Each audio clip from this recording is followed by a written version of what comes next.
సొంత చెల్లెలే జగన్మోహన్ రెడ్డిని విమర్శిస్తుంది కదా ఎలక్షన్ల మూట, దీనిపైన మీ అభిప్రాయం ఏంటి? ఏంటంటే చంద్రబాబు నాయుడును విభేదించి దగ్గుబాటి వెంకటేశ్వరరావు బయటికి పోయినట్టు, ఈరోజు ఎన్టీఆర్ దూరంగా ఉన్నట్టు, లేకపోతే జూనియర్ ఎన్టీఆర్ దూరంగా ఉన్నట్టు, హరికృష్ణ చంద్రబాబు మీద కామెంట్ చేసినట్టు, కొడాలి నాని బయటకు వచ్చి చంద్రబాబును పొట్టు తిట్టినట్టు,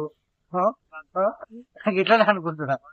పెద్ద తేడా ఏం లేదు. కొడాలి నాని చంద్రబాబుని తిట్టినట్టు దీనికి దానికి తేడా ఏం లేదు.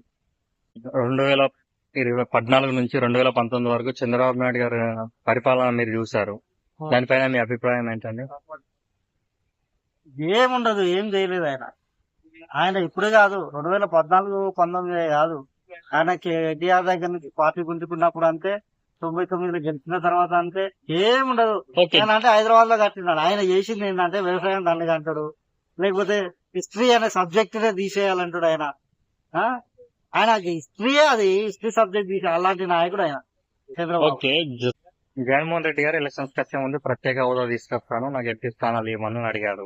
కానీ అతను గెలిచాక అసలు ఎంపీ గురించే మాట్లాడట్లేదు. ఆయన ఒకటే చెప్పాడు, ఫేక్ ప్రోపగండా. ఆయన జగన్మోహన్ రెడ్డి క్లియర్ ఉన్నాడు. మన మద్దతు తోటి సెంట్రల్ లో గవర్నమెంట్ ఫామ్ అయితే మనకు ప్రత్యేక హోదా వస్తుంది.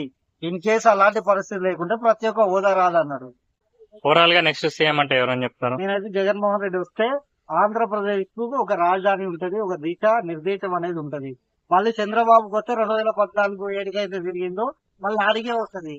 మళ్ళీ అదే అమరావతి వ్యవసాయ భూములలో రాజధాని చూపిస్తాడు, బాహుబలి గ్రాఫిక్స్ వేస్తాడు. మీ కర్మని మీరే ఆగం చేసుకుంటారు, మీ భవిష్యత్తుని మీరే ఆగం చేసుకుంటారు. చంద్రబాబుకు ఓటేస్తే ఆంధ్రప్రదేశ్ కు రాజధాని అనేది మళ్ళీ ఇంకో 10 ఏళ్ల వరకు ఒక పరిష్కారం అనేది దొరకదు. Thank you brother.